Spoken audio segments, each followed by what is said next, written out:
Friends, स्वागत है आपका हमारे learning platform GK with me पर। तो आज के इस वीडियो में हम पढ़ेंगे सोशल साइंस का next topic sources of Indian constitution, यानी कि संविधान के स्रोत।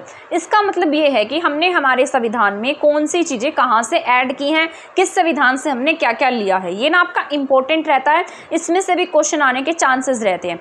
क्लास स्टार्ट करने से पहले मैं आपको कुछ बता देती हूँ। मैंने ना जो स्टैटिक जीके की क्लास हैं, जनरल अवेयरनेस की क्लासेस हैं, वो 4 से 5 क्लासेस मैंने एग्जाम फैक्ट एकेडमी पर कराई थी। लेकिन अब जो हमारी स्टैटिक जीके जनरल अवेयरनेस की क्लासेस होंगी वो आपके इसी चैनल पर होंगी। ठीक है, मैंने प्लेलिस्ट बना दी है static Chandigarh PRT static GK के नाम से और चंडीगढ़ पीआरटी सोशल साइंस के नाम से। सभी सब्जेक्ट की अलग अलग प्लेलिस्ट बना दूंगी। जो मैं पढ़ाती जाऊँगी सबकी प्लेलिस्ट अलग अलग आपको देखने को मिलेगी। मैं ना 4-5 दिन में लाइव आऊँगी। जब आपका कोई भी डाउट होगा ना, या एग्जाम से रिलेटेड या फिर आपके सिलेबस से रिलेटेड जो भी आपके डाउट होंगे या क्लासेस से रिलेटेड जो भी डाउट होंगे ना, वो सारे मैं वहाँ पर क्लियर कर दूंगी कि कौन सी क्लास कहाँ पर मिलेगी, कौन सा टॉपिक हमें कहाँ से करना चाहिए। ये सारे के सारे डाउट मैं आपके क्लियर कर दूंगी। 3 से 4 दिन में जब भी लाइव आऊँगी उससे पहले मैं आपको इन्फॉर्म कर दूंगी कि मैं इतने बजे लाइव आने वाली हूँ।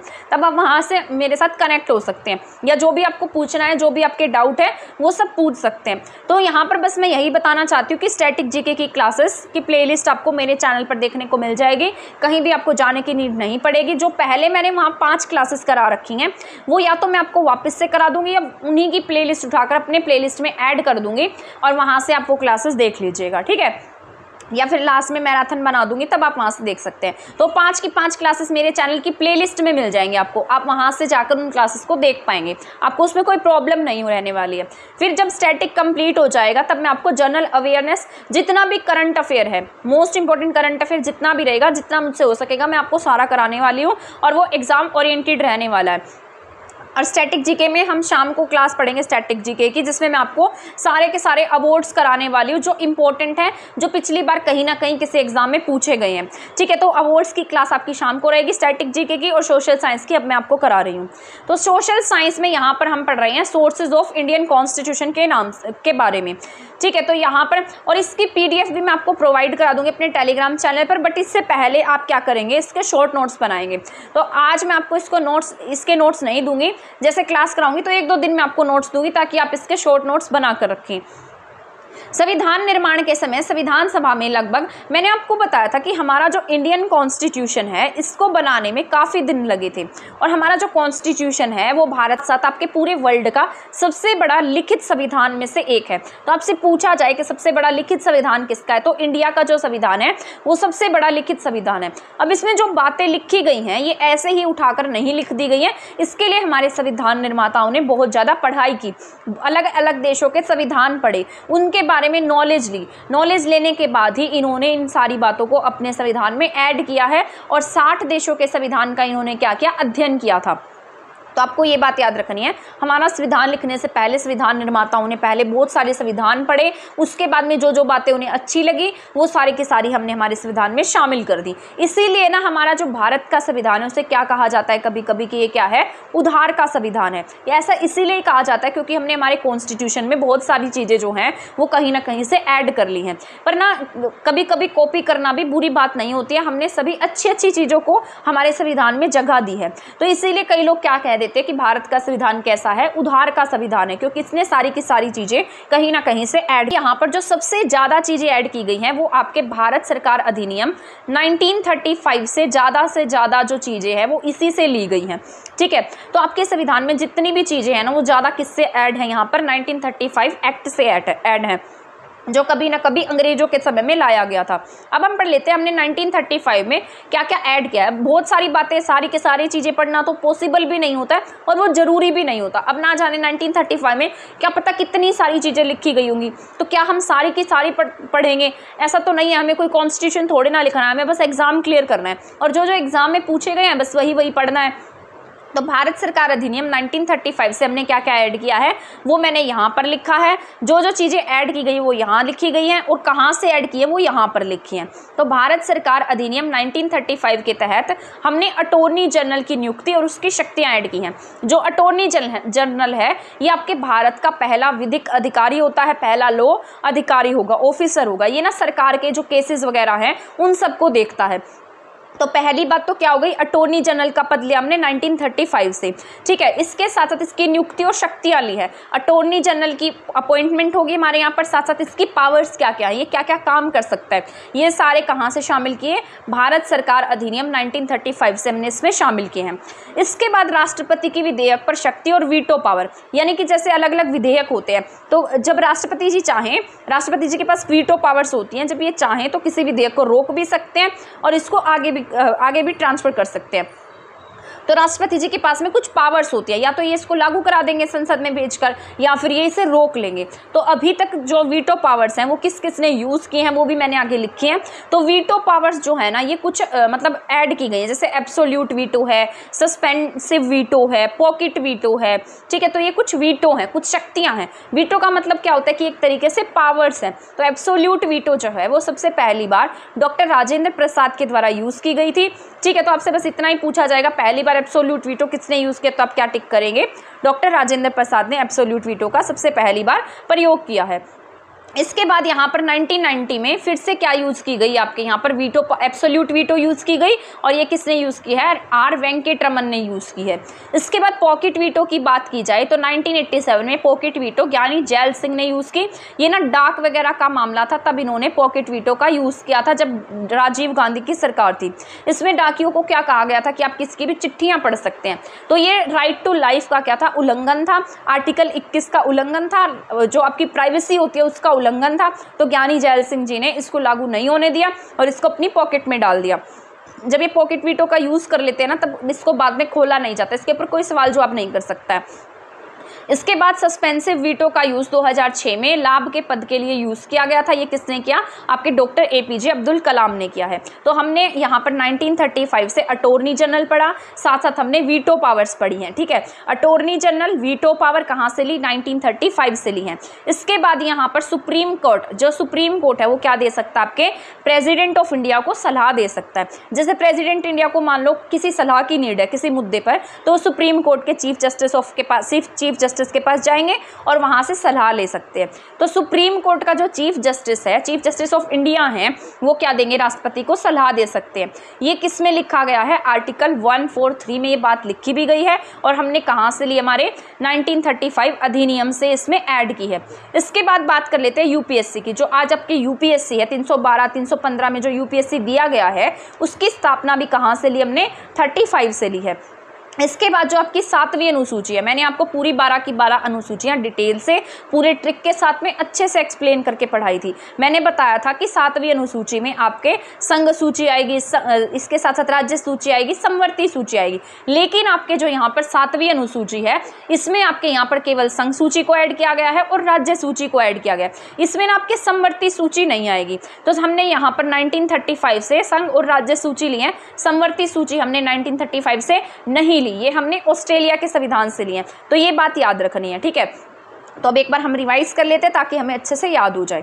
1935 से हमने क्या क्या ऐड किया है इसमें, सबसे पहले हमने अटॉर्नी जनरल की नियुक्तियां और उसकी शक्तियां ली हैं। इसके साथ साथ सेकंड मैंने आपको वीटो पावर्स पढ़ाया था कि राष्ट्रपति की जो वीटो पावर्स हैं वो भी भारत सरकार अधिनियम 1935 से ली गई हैं। इसके बाद मैंने आपको बताया है यूपीएससी भी हमने कहाँ से लिया है, भारत सरकार अधिनियम 1935 से लिया है। इसके बाद मैंने आपको बताया सुप्रीम कोर्ट क्या दे सकता है, राष्ट्रपति जी को सलाह दे सकता है, ये भी हमने 1935 से लिया है। इसके बाद मैंने आपको समवर्ती सूची को छोड़कर केंद्र सूची और इसके साथ साथ आपके राज्य सूची भी हमने कहां से ऐड की है, भारत सरकार अधिनियम 1935 से ऐड किया। तो आई होप भारत सरकार अधिनियम 1935 आपको अच्छे से समझ में आ गया होगा। ये मैंने आपको एक्सप्लेन कर दिया है।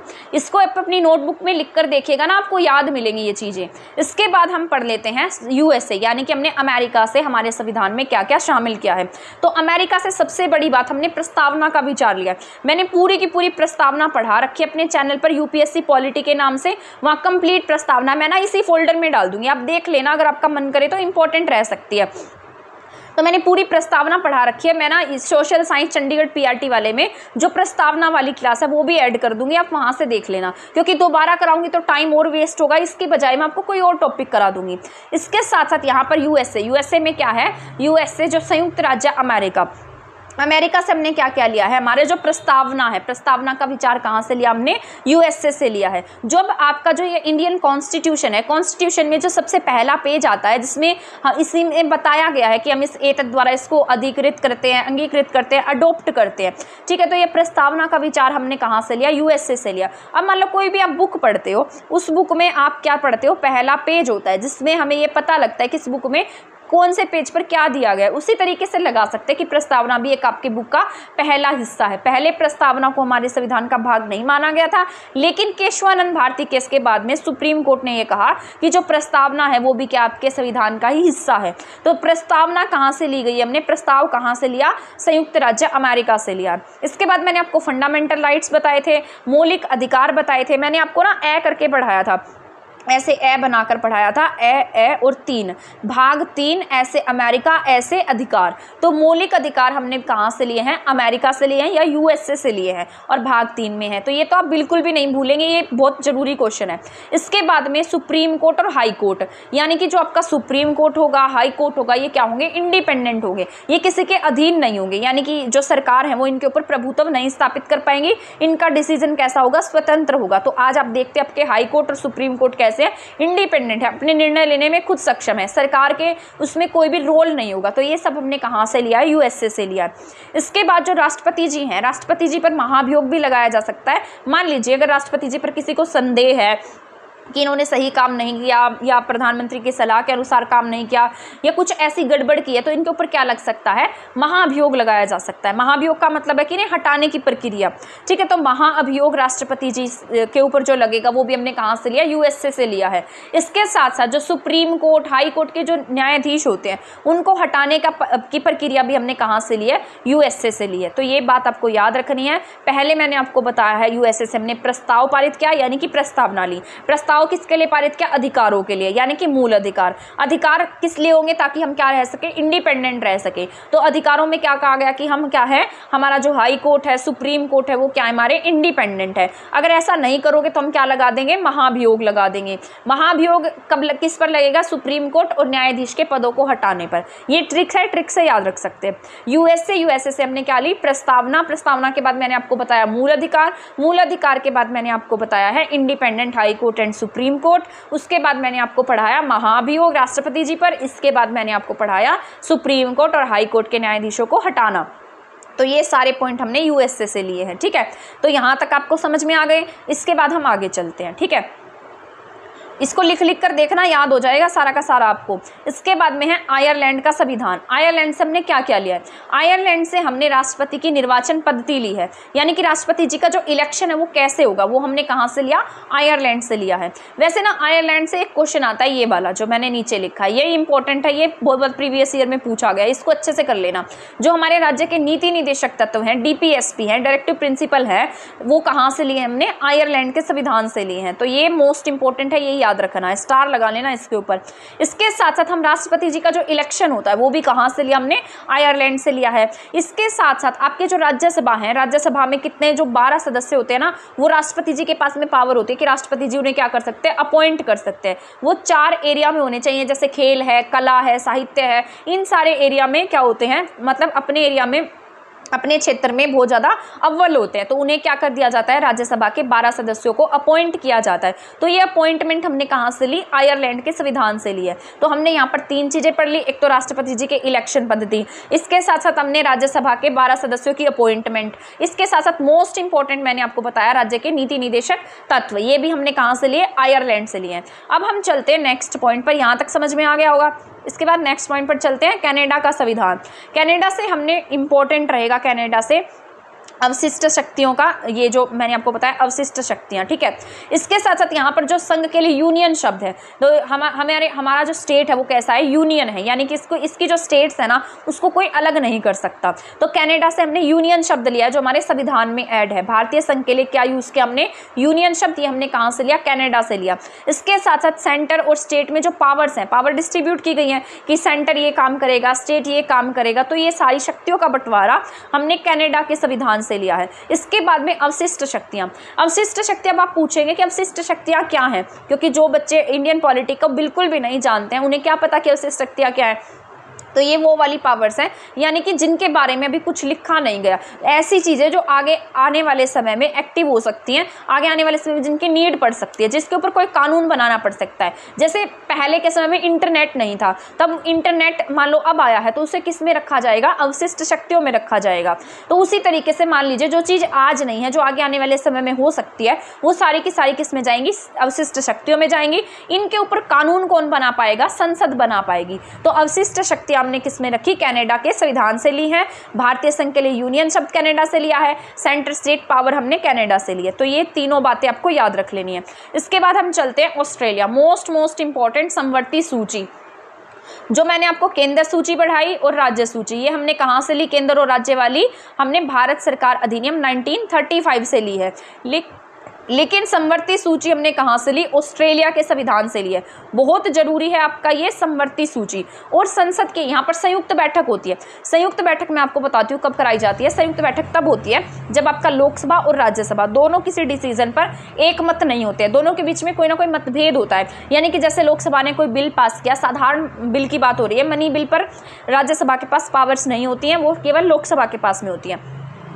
तो ना मैं अभी बस आपको ऐसे ही बता रही हूँ, एक्सप्लेन करने की ज़्यादा नीड नहीं है, क्योंकि ना आपके एग्जाम में, आपका जो एग्ज़ाम है उसमें इतना ज़्यादा नहीं पूछा जाने वाला है। आपको यूपीएससी की तैयारी तो नहीं कर रहे कि आपको हर चीज़ के बारे में पता होना चाहिए। तो यहाँ पर जो साधारण बिल होता है उसके ऊपर ना कभी लोकसभा में और राज्यसभा में डिस्प्यूट हो जाता है एक तरीके से, ठीक है। जब इन दोनों के बीच में डिस्प्यूट होता है तब इनकी क्या करा दी जाती है, संसद की एक संयुक्त बैठक करा दी जाती है। और इसकी अध्यक्षता कौन करेंगे, हमेशा लोकसभा के स्पीकर करते हैं, ठीक है। तो संयुक्त बैठक की जो अध्यक्षता है वो लोकसभा के स्पीकर के द्वारा की जाती है। तो हमने ये जो संयुक्त बैठक है, साथ साथ जो समवर्ती सूची है, मोस्ट इंपॉर्टेंट है समवर्ती सूची, ये हमने कहाँ से ले रखी है, ऑस्ट्रेलिया से ले रखी है। तो ये याद रखनी है। संयुक्त बैठक ना अब तक 3 बार हुई है आपके। एक बार 1961 में हुई थी, दहेज का कोई मामला था, तब 1961 में संयुक्त बैठक हुई। इसके बाद 1977 में इंदिरा के समय में बैंकिंग सिस्टम को लेकर हुई। इसके बाद 2002 में एक पोटा एक्ट आया था, प्रिवेंशन ऑफ टेररिस्ट एक्ट। इसमें यह कहा गया था कि जो भी दिखाई दे, जिस पर शक हो, उसको क्या कर लेगी, पुलिस उठा कर ले जाएगी, गिरफ्तार कर लेगी। तो ये अटल जी के समय में आया था। इन सब तीनों को लेकर क्या की गई थी, संयुक्त बैठक हुई थी। तो बस ये मैंने आपको ऐसे ही बता दिया है, लेकिन आपको ये याद रखना है संयुक्त बैठक जो है वो आपके कहाँ से ली गई है, ये ऑस्ट्रेलिया से ली गई है। समवर्ती सूची भी आपने कहाँ से ली है, ऑस्ट्रेलिया से ली है, ठीक है। तो ये दोनों बातें आपको याद रख लेनी है। चलते हैं नेक्स्ट पॉइंट पर, ब्रिटेन के संविधान पर। ये ज़्यादा लेंथी क्लास नहीं रहेगी, बट ये इंपॉर्टेंट आपके लिए, इसलिए मैं आपको करा रही हूँ। ये ब्रिटेन के संविधान की बात कर लेते हैं। मैंने आपको पहले वाली क्लासेस में बताया था ब्रिटेन का संविधान क्या कहा जाता है, भारतीय संविधान की मदर कहा जाता है, क्योंकि हमने बहुत सारी चीज़ें कहाँ से सीखी, ब्रिटेन से सीखी है। तो हमने ब्रिटेन से क्या क्या लिया है, जो आज आपके यहाँ पर लोकसभा दिखाई देती है, लोकसभा के साथ साथ आपको आज जो राज्यसभा दिखाई देती है, जो लोकसभा है, राज्यसभा है, ये सब संसद है। एक तरीके से हम इसे क्या कह सकते हैं, पार्लियामेंट कह सकते हैं। तो अंग्रेजों का बनाया हुआ था पार्लियामेंट आज तक हमारे, लेकिन अब हमारे यहाँ नया पार्लियामेंट बन गया। अब सीट्स भी बढ़ेंगी, पार्लियामेंट भी नया बन गया। तो पार्लियामेंट के बारे में भी पढ़ना जरूरी है। नया जो पार्लियामेंट बना है वो सारा करंट में मैं आपको पढ़ाने वाली हूँ, ठीक है। तो टेंशन मत लीजिएगा, सारा का सारा करंट अफेयर कराऊंगी, सारा का सारा स्टैटिक कराऊंगी, सारी एसएस कराऊंगी, इसमें टेंशन मत लेना, ठीक है। और अगर टाइम बच जाता है तो उसके बाद और सिलेबस भी मैं स्टार्ट करा दूंगी। लोकसभा और राज्यसभा, ब्रिटेन के संविधान से हमने लोकसभा ली, राज्यसभा ली, तो ये 2 सदन होते हैं, ठीक है। तो द्विसदनीय व्यवस्था पूछा जाए तो आपने कहाँ से लिया है, ब्रिटेन से लिया है। और जो मंत्रिमंडल होता है, यानी कि आपके जो आपका जो कैबिनेट है उसमें कितने 15% क्या होना चाहिए, मंत्रिमंडल होना चाहिए, 15% मिनिस्टर होने चाहिए, या 15% क्या हो सकता है, मिनिस्टर हो सकते हैं। तो ये हमने कहाँ से ली, ब्रिटेन से ली है। इसके बाद में लोकसभा के प्रति मंत्रिमंडल का सामूहिक उत्तरदायित्व। इस बात का मतलब ये है कि आपकी जो लोकसभा है, यानी कि जो मंत्रिमंडल है, जो कैबिनेट है, यानी कि जो बड़े बड़े मिनिस्टर हैं मंत्रिमंडल में, जैसे आपके मोदी जी हैं, गृह मंत्री हैं, रक्षा मंत्री हैं, ठीक है, वित्त मंत्री हैं, ये जितने भी मिनिस्टर आते हैं ये सब क्या होते हैं, सामूहिक रूप से उत्तरदायी होते हैं। यानी कि एक की गलती सबकी गलती मानी जाती है। मान लीजिए इसमें किसी एक बंदे ने गलती कर दी तो पूरे के पूरे मंत्रिमंडल को इस्तीफा देना पड़ सकता है, ठीक है। तो ये बात है, यहाँ पर ये बात लिखी गई है। ये हमने कहाँ से ली, ब्रिटेन के संविधान से ली है। इसके साथ साथ जो एकल नागरिकता है, सिंगल सिटीजनशिप है, आपको पता है आप सिंगल सिटीजनशिप ले सकते हैं, तो ये भी कहाँ से ली, हमने ब्रिटेन से ली है। तो आपको ये सारे बात याद रखनी है। तो मैं आपको बताती हूँ ब्रिटेन से हमने क्या क्या लिया है। तो ब्रिटेन से हमने ली है लोकसभा, राज्यसभा, द्विसदनीय व्यवस्था, इसके साथ साथ मंत्रिमंडल, ठीक है, इसके साथ साथ लोकसभा के प्रति सबकी सामूहिक उत्तरदायित्व और एकल नागरिकता। तो पार्लियामेंट लिया हमने, द्विसदनीय व्यवस्था, मंत्रिमंडल 15%, सभी की सामूहिक भागीदारी और इसके साथ साथ एकल नागरिकता। ये सब हमने कहाँ से लिया है? ब्रिटेन से लिया। ये सारा आपको याद रख लेना, जो मैंने अभी आपको समझाया बहुत इंपॉर्टेंट है। इसके बाद हम चलते हैं जर्मनी पर। Germany is the most important. इसके बाद थोड़ा सा ही रह जाएगा हमारा और क्लास कंप्लीट हो जाएगी। तो एक बार रिवाइज भी करा दूंगी मैं आपको, ताकि आप इसको याद कर सके। तो जर्मनी का संविधान जो है, इसका नाम क्या है आपका? वाइमर संविधान है। इससे हमने क्या लिए हैं? ये मोस्ट इंपॉर्टेंट है। तो जर्मनी का जो वाइमर संविधान है, इससे हमने क्या लिए? फंडामेंटल राइट्स, जो आपके फंडामेंटल राइट्स हैं वो क्या हो सकते हैं? सस्पेंड हो सकते हैं इमरजेंसी के समय, ठीक है। और जो इमरजेंसी लगती है, जैसे आपके आर्टिकल 352 है, 356 है, ठीक है, ये सारे के सारे, यहाँ पर 360 है, ये सब हमने कहाँ से लिए? जर्मनी से लिए हैं। और ये क्या हो सकते हैं? जब यहाँ पर आपके ये जो आर्टिकल लगेंगे, इमरजेंसी लगेगी, तब आपके फंडामेंटल राइट को सस्पेंड किया जा सकता है। तो जर्मनी वाला याद रखना है, मोस्ट इंपॉर्टेंट है। इमरजेंसी याद रखनी है, इमरजेंसी के समय फंडामेंटल राइट क्या हो जाएंगे? सस्पेंड हो जाएंगे। ये सारी बातें आपको याद रख लेनी है। इसके बाद हम चलते हैं नेक्स्ट पॉइंट पर, जापान पर। जापान इतना ज़्यादा जरूरी नहीं है, बस हमने यहाँ विधि द्वारा स्थापित प्रक्रिया ली है। फ्रांस इंपॉर्टेंट है, क्योंकि इसमें जो आपकी प्रस्तावना है, जब आप प्रस्तावना पढ़ेंगे तो वहाँ पर एक लाइन दी होगी, स्वतंत्रता, समानता, बंधुता को बढ़ाने वाली, अखंडता, इस तरीके की लाइन पाएगी, ठीक है। तो उसमें ना आपको ये याद रखना है, ये आपने कहाँ से लिए? आपकी प्रस्तावना में 3 शब्द, स्वतंत्रता, समानता, बंधुता, ठीक है। ये तीनों के तीनों शब्द आपने कहाँ से लिए हैं? फ्रांस से लिए हैं, ठीक है। फ्रांस की क्रांति से लिए हैं। तो फ्रांस की क्रांति आपसे पूछा जाए कब हुई थी, तो 1789 में हुई थी। तो फ्रांस की क्रांति कब हुई है? 1789 में हुई है। संविधान की प्रस्तावना में हमने स्वतंत्रता, समानता, बंधुता का सिद्धांत दिया, ठीक है। ये कहाँ से लिया है हमने? फ्रांस की क्रांति से लिया है। इसके बाद हम चलते हैं दक्षिण अफ्रीका पर। दक्षिण अफ्रीका के संविधान से हमने मोस्ट इंपॉर्टेंट बता रही हूँ, संविधान संशोधन लिया है, जिससे हम क्या कर सकते हैं? कोई भी चेंज कर सकते हैं, कुछ नया ऐड करना हो वो नया ऐड कर सकते हैं, ठीक है। कुछ पुराना हटाना उसे हटा भी सकते हैं। तो ये हमने कहाँ से लिया? संविधान संशोधन दक्षिण अफ्रीका के संविधान से लिया है। और राज्यसभा के टोटल जितने भी इलेक्शन होते हैं, यानी कि जैसे इनको MLA भेजते हैं, तो वो हमने कहाँ से लिया? दक्षिण अफ्रीका से लिया है। लेकिन नॉमिनेशन जो है ना, नॉमिनेटेड जो होंगे वो हमने यहाँ से नहीं लिए। जो मैंने आपको बताया था 12 सदस्य जो हैं आपके, वो आयरलैंड से लिए हमने, ठीक है। तो ये आपको याद रख लेना है। इसके बाद चलते हैं USSR, यानी कि पहले ये क्या था? USSR था, सारा इकट्ठा था ये, बाद में ये रशिया बन गया। तो यहाँ से हमने क्या लिया? हमारी जो संविधान की प्रस्तावना है उसमें 3 शब्द हैं, सामाजिक न्याय, आर्थिक न्याय और राजनीतिक न्याय। तो ये तीनों न्याय भी हमने कहाँ से ऐड किए? रशिया से ऐड किए हैं। तो ये याद रखना है, सामाजिक, आर्थिक और राजनीतिक न्याय कहाँ से लिया है हमने? रशिया से लिया है, ठीक है। तो ये याद रखना है, सामाजिक न्याय, आर्थिक न्याय, राजनीतिक न्याय, ये हमने कहाँ से लिया? ये हमने रशिया से लिया है। इसके साथ साथ जो आपकी पंचवर्षीय योजनाएं हैं, प्लानिंग कमीशन है, जो आज आपके नीति आयोग के नाम से जाना जाता है, ये भी हम रशिया से लेकर आए थे। रशिया के मॉडल को हमने इसमें अडॉप्ट किया है। इसके साथ साथ जो आपके मौलिक कर्तव्य है, यानी कि फंडामेंटल ड्यूटीज़ हैं, राइट नहीं है, ये ड्यूटीज़ है। ड्यूटी हमने कहाँ से ली? रशिया से ली है। ये पहले हमारे संविधान में शामिल नहीं थी, लेकिन बाद में हमने इसमें अमेंडमेंट किया। अमेंडमेंट करने के बाद हमने इसको हमारे संविधान में शामिल किया है। 1976 में 42 अमेंडमेंट के तहत हमने इसको हमारे संविधान में जगह दी है। तो यहाँ तक आपके सारे के सारे जितने भी इंपॉर्टेंट सोर्सेज थे वो मैंने आपको कंप्लीट करा दिए हैं। इसके बाद मैंने कुछ पॉइंट लिखे हैं ताकि आपको इसमें डाउट ना रहे। मैंने आपको बताया जैसे राष्ट्रपति का औपचारिक प्रावधान है कि आपके यहाँ पर क्या होगा, एक राष्ट्रपति होगा, तो वो कहाँ से लिया? ब्रिटेन से लिया। लेकिन हमारा राष्ट्रपति उनके राष्ट्रपति से कुछ डिफरेंट है। वहाँ के जो राष्ट्रपति हैं वो मतलब एक तरीके से जैसे वहाँ पर क्या कह सकते हैं, जैसे वंशज टाइप चलता है, जैसे महारानी का बेटा या बेटी बनेगी आगे जाकर। तो हमारे ऐसा नहीं है, हमारे यहाँ गणतंत्र है। तो औपचारिक प्रावधान यानी कि औपचारिक होगा, उसकी मतलब एक तरीके से ज़्यादा वो काम वगैरह नहीं कर सकते, पावर्स नहीं है, बस वो क्या है कि एक शक्ति दिखाई जाएगी कि मतलब एक पोस्ट पर बैठे हुए, पोस्ट है बस एक तरीके की।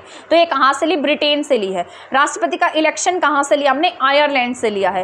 राष्ट्रपति का जो आपातकालीन प्रावधान है, आपात शक्तियाँ हैं, वो कहाँ से लिए? जर्मनी से लिए। लेकिन महाभियोग कहाँ से लिया? USA से लिया है। तो ये चारों पॉइंट याद रखने हैं। औपचारिक कहाँ से लिया? ब्रिटेन से। इलेक्शन आयरलैंड से। आपातकालीन शक्तियाँ जर्मनी से। महाअभियोग हमने USA से लिया है। इसके बाद राज्यपाल का जो पद है वो हमने कहाँ से लिया? रूस से लिया है। लेकिन इसकी नियुक्ति हम कहाँ से कर रहे हैं? कनाडा के उससे, ठीक है। तो ये बातें आपको याद रख लेनी है। आई होप आपको ये समझ में आ गए होंगे। ये सारे के सारे इंपॉर्टेंट हैं। एक बार मैं रिवाइज करा देती हूँ आपको अच्छे से पता लग जाएगा कि आपको कितना आ गया है, ठीक है। तो 1935 में हमने क्या क्या ऐड किया है, मैंने अभी आपको बताया था। अटॉर्नी जनरल 1935 से लिया हमने। इसके बाद मैंने आपको बताया राष्ट्रपति की विधेयक पर शक्तियाँ, वीटो पावर्स। इसके साथ साथ मैंने आपको बताया है सुप्रीम कोर्ट क्या दे सकते हैं, उससे सलाह दे सकती है। इसके बाद मैंने आपको बताया था यूपीएससी की स्थापना कर सकते हैं, और 2 हम क्या कर सकते हैं, संघ सूची और राज्य सूची। ये सारे 1935 से लिए गए। इसके बाद मैंने आपको यूएसए के बारे में बताया। यूएसए में क्या है, प्रस्तावना होगी। प्रस्तावना के बाद, प्रस्तावना में हमारे मूल अधिकार, जो हमारे मूल अधिकार नहीं मानेगा तो independent supreme court and high court. इसके बाद में मैंने आपको बताया था महाभियोग। उसके बाद सुप्रीम कोर्ट और हाई कोर्ट के न्यायाधीशों को हटाने का प्रक्रिया जो भी है वो हमने यहाँ से ली, यूएसए से। इसके बाद मैंने आपको आयरलैंड पढ़ाया था। आयरलैंड से हम इसकी निर्वाचन पत्ति लेंगे, और साथ साथ राष्ट्रपति जी क्या कर सकते हैं, अपॉइंट कर सकते हैं 12 सदस्यों को, राज्यसभा के 12 सदस्यों को। इसके बाद मैंने आपको मोस्ट इंपॉर्टेंट बताए थे राज्य के नीति निदेशक तत्व, ये भी कहाँ से शामिल कर सकते हैं, आयरलैंड से हमने इसको इसमें शामिल किया हमारे संविधान में। इसके बाद मैंने आपको कनाडा का संविधान पढ़ाया। कनाडा में मैंने आपको बताया कि यूनियन शब्द कहाँ से ऐड किया, कनाडा से। सेंटर स्टेट पावर कहाँ से ऐड की, कनाडा से। अवशिष्ट शक्तियाँ कहाँ से ऐड की हैं, कनाडा से। इसके बाद मैंने आपको बताया ऑस्ट्रेलिया के बारे में। मोस्ट इंपॉर्टेंट है, ऑस्ट्रेलिया से हमने समवर्ती सूची शामिल की है। और संसद के सदस्यों की संयुक्त बैठक कहाँ होगी, ऑस्ट्रेलिया। ठीक है, तो समवर्ती सूची और साथ साथ संयुक्त बैठक, दोनों सह वाले किस में जाएंगे, ऑस्ट्रेलिया में जाएंगे। तो दोनों सह यानी कि समवर्ती सूची और इसके साथ साथ संयुक्त बैठक, ये दोनों कहाँ पर हैं, ऑस्ट्रेलिया में है। तो बस यही याद रखना है। इसके बाद में यहाँ पर ब्रिटेन से हमने क्या लिया, ब्रिटेन से हमने बहुत सारी चीज़ें ली हैं, इसलिए इसे मदर कहा जाता है हमारे संविधान की। लोकसभा, राज्यसभा, ठीक है, 2 सदन व्यवस्था, एकल नागरिकता, इसके साथ साथ लोकसभा के प्रति सभी का उत्तरदायित्व, मंत्रिमंडल का उत्तरदायित्व और मंत्रिमंडल 15%, ये सारा हमने ब्रिटेन से लिया। तो ये समझ में आ रहा होगा आपको। ठीक है, इसके साथ साथ आप यहाँ पर लिखा है जर्मनी का वाइमर संविधान। जर्मनी का जो वाइमर संविधान है वो सस्पेंशन है of fundamental right during emergency. ठीक है, तो ये इमरजेंसी पावर ली हमने, आपातकालीन उपबंध लिए हैं, और ये मौलिक अधिकार जो हैं ये आपके सस्पेंड किए जा सकते हैं। ये भी हमने कहाँ से लिए, जर्मनी से लिए हैं। इसके बाद हम पढ़ लेते हैं जापान। जापान से हमने विधि द्वारा स्थापित प्रक्रिया ली है, ये ज़्यादा इंपॉर्टेंट नहीं है। इसके बाद फ्रांस। फ्रांस से हमने क्या लिया, यहाँ पर हमने फ्रांस की क्रांति से स्वतंत्रता, समानता और बंधुता का सिद्धांत लिया, 1789। इसके बाद हमने लिया है दक्षिण अफ्रीका का संविधान। दक्षिण अफ्रीका के संविधान से हमने राज्यसभा के सदस्यों का निर्वाचन लिया है। और मोस्ट इंपॉर्टेंट संविधान संशोधन की प्रक्रिया 368, ठीक है, आर्टिकल 368 में आपके संविधान संशोधन की प्रक्रिया कही गई है, और ये दक्षिण अफ्रीका के संविधान से लिया हमने। इसके बाद है यूएसएसआर। यूएसएसआर से हमने संविधान की प्रस्तावना में सारा न्याय जोड़े हैं, पंचवर्षीय योजनाएं और मौलिक कर्तव्य। आई होप समझ में आ गया होगा। ये जितना भी मैंने आपको एक्सप्लेन किया है दोबारा से मैंने आपको बताया है, ताकि आप इसको रिवाइज कर पाए, आपको पता लगे कि आपको कितना समझ में आया है। इसको लिख कर देखिएगा, आपको बहुत अच्छे से पता लग जाएगा कि आपको कितना समझ में आ गया है। और मैं आपको इसकी PDF भी शेयर कर दिया करूँगी। ठीक है, मेरे टेलीग्राम चैनल ज्वाइन कर लेना। टेलीग्राम चैनल का लिंक डिस्क्रिप्शन बॉक्स में लगा दूंगी। सारी PDF प्रोवाइड करा दूंगी जितनी भी कराई है, बट मैं ये चाहती हूँ कि आप अपने खुद से नोट्स बनाएं, खुद से लिखें, ताकि आप इसको अच्छे से कर पाए, आप एग्जाम में भूले नहीं। तभी मैं आपको नोट्स अभी नहीं दे रही हूँ, मुझे पता है। मैं नोट्स दे दूंगी तो आप नोट्स बनाएंगे भी नहीं और इसको देखेंगे भी नहीं, क्लास भी नहीं पढ़ेंगे। ठीक है, तभी मैं आपको नोट्स नहीं दे रही हूँ, नोट्स मैं आपको बाद में दूंगी। तो मिलेंगे नेक्स्ट क्लास में नेक्स्ट टॉपिक्स के साथ। तब तक आप हमारे चैनल के साथ बने रहें। जितने इंपॉर्टेंट टॉपिक होंगे वो मैं आपको शॉर्ट करके पढ़ाती जाऊंगी। पूरा डिटेल से आपको नहीं पढ़ना है, क्योंकि आपको यूपीएससी का एग्जाम नहीं दे रहे। आपके एग्जाम का पैटर्न मैंने चेक किया था, उसमें बिल्कुल बेसिक क्वेश्चन पूछे गए हैं और ऐसे ही क्वेश्चन आपसे पूछे जाएंगे। तो मैं उसी तरीके से आपको पढ़ा दूंगी। जितने भी टॉपिक्स हैं जिसमें इंपॉर्टेंट पॉइंट हैं जो किसी न किसी एग्जाम में पूछे गए हैं, बस वही मैं आपको कराती जाऊंगी। तो इसके बाद आप क्या करेंगे, इन नोट से पढ़ लेना। अगर आपका मन करे तो आप किसी बेसिक बुक से भी पढ़ सकते हैं। जैसे आपने मान लो क्लासेस देख ली है, उसके बाद आप किसी भी लूसेंट की बुक से पढ़ लेना या एनसीईआरटी की बुक से पढ़ लेना। कहीं से भी पढ़ोगे तो आप इसको कवर कर पाओगे। किसी ने मुझे कहा था कि ना आप एनसीईआरटी की बुक्स रीड करा दीजिए। ये सारा का सारा मैटर जो मैं आपको पढ़ा रही हूँ ना, ये एनसीईआरटी जैसा ही है। एनसीईआरटी में ना बहुत ज़्यादा थ्योरी लिखी है, तो आप उसमें ना कंफ्यूज हो जाएंगे। और ऐसा तो हमें इतना टाइम भी नहीं है कि हम बैठकर सारी एनसीईआरटीज रीड करें। हाँ, साइंस के लिए आप एनसीईआरटी पढ़ सकते हो, उसके लिए मैं आपको सजेस्ट कर सकती हूँ। बट एसएसटी जो है ना वो बहुत बिग पोर्शन, आप क्या क्या पढ़ेंगे एनसीईआरटी में से, तो जो सिलेक्टेड है वही मैं आपको पढ़ाती जाती हूँ। बाद में आप इसको लूसेंट से पढ़ लेना, किसी बुक से रिवाइज कर लोगे तो आपको बहुत ज़्यादा कॉन्फिडेंस आएगा कि हाँ हमें ये सब समझ में आ गया है। एक टॉपिक भी जो मैंने आपको कराया है, एक टॉपिक भी आप लूसेंट से पढ़ के देखेंगे ना, आपको सच में लगेगा कि हाँ हमने ये टॉपिक अच्छे से सीख लिया है। तो मिलेंगे अब हम नेक्स्ट क्लास में नेक्स्ट टॉपिक के साथ। तब तक आप हमारे चैनल के साथ बने रह सकते हैं, मिलेंगे। और अगर आपने चैनल सब्सक्राइब नहीं किया तो सब्सक्राइब कर दीजिएगा, वीडियो को शेयर नहीं किया तो शेयर कर दीजिएगा, ज़्यादा से ज़्यादा शेयर करो वीडियो को, ताकि मैं और भी अच्छा मतलब जितना ज़्यादा वीडियो है ना वो बना सकूँ। ठीक है, तो मिलेंगे नेक्स्ट क्लास में, तब तक के लिए थैंक यू, धन्यवाद।